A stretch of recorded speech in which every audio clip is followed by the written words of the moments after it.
We've been talking a lot about the MACC Fund all week during this first ever sports auction for MACC Week. And today we are happy to have the co-founder and the MACC Fund former Bucks star and MACC Fund co-founder John McLaughlin joining us today, along with two moms who've already spent their share of time at the MACC Fund Center at Children's Hospital, Courtney Miles and Melissa Goins. Thank you so much for coming in.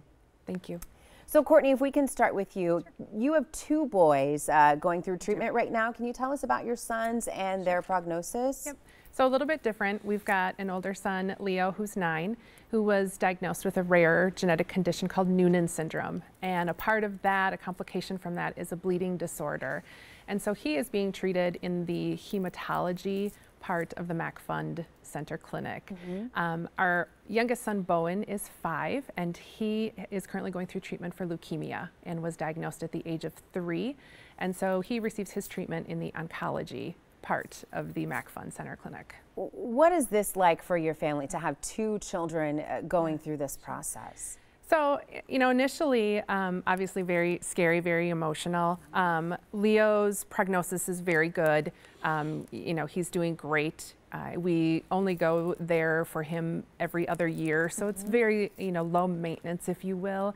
Yeah. But knowing, obviously, the staff and the surroundings, it was a little bit of a comfort when Bowen was diagnosed, and we were kind of thrown into that as well. Yeah. But obviously, we're very lucky. We're very, you know, it was very reassuring to know we were exactly where we needed to be when he was diagnosed. Melissa, can you tell us about your daughter? Yeah, my daughter is Evelyn Melissa. She has my first name is her middle name, which I like because it lets her know for me that I'm always there with her. But at birth, she was diagnosed with sickle cell anemia. And when she was 7 months old, she had her first emergency blood transfusion. And over the period of between 7 months and 27 months of age, she had 22 blood transfusions. And so we see hematology as a part of the MACC Fund Clinic. And they have been just a great gift and joy to our family. You mentioned at the top, your daughter, you and your daughter will always be connected with your names.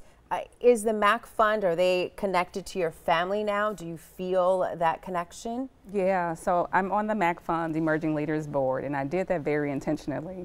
We've gone to the MACC Fund since Evelyn was 2 months old, and it is absolutely family. They're in it with you in the trenches, whether it's emotional, whether it's tied to an appointment. They're just even fellowship and just be friends and family. So it's definitely a team effort in the family. For you to hear both of these testimonies from two families, 3 children, how does that make you feel? Breaks my heart first, because I don't want this to happen. I have parents come up to me all over the city and hug me and say things to me, and some lost children, and some are going through what these ladies are going through. I want to stop that. That's our goal. Never have to deal with it again. A parent and a grandparent should not have to go through what they're going through and what so many have gone through. That's our goal. We've been sneaking up on it, if not full court pressing it, because the numbers are always getting better, both in sickle cell, in blood disorders, and in the cancers, because of money. We are now in our 43rd year of the MACC Fund.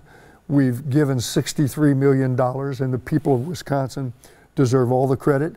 You people here in southeastern Wisconsin, you've raised all that money, and it benefits the world because it goes to research.